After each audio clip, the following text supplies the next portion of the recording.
दिल्ली फसादात पर amnesty international की report में कई सिफारिशें की गई हैं। रिपोर्ट में फसादात के दौरान हुकूक इंसानी की पामाली की जांच पर जोर दिया गया है। वहीं कानून नाफिज करने वाले अफसरों के रोल को भी जांच के दायरे में लाने की बात कही गई है। रिपोर्ट में यह भी कहा गया है कि दिल्ली पुलिस के रोल के गैर जानिबदाराना जांच होनी चाहिए, क्योंकि दिल्ली के फसादात में दिल्ली पुलिस काफी सरगर्म थी।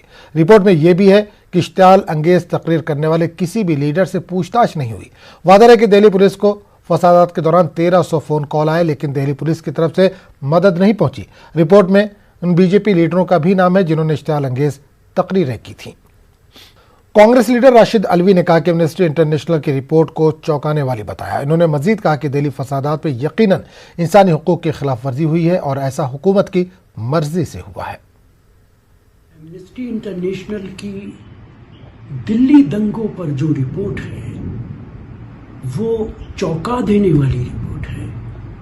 ये ऑर्गेनाइजेशन दुनिया के 150 मुल्कों में काम करती है। दिल्ली के दंगों के अंदर निश्चित तौर से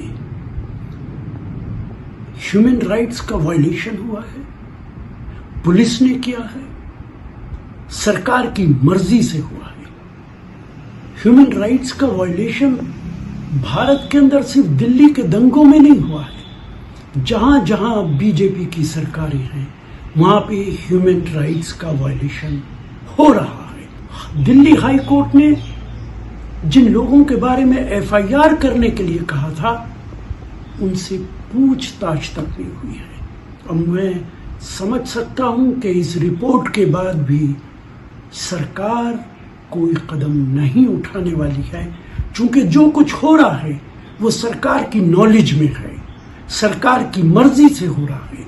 और जब सरकार की मर्जी से होता है तो फिर सरकार इस तरीके की रिपोर्ट्स पर कोई तवज्जो नहीं देती है, चाहे दुनिया के अंदर भारत की प्रतिष्ठा कितनी ही कम क्यों ना हो जाए।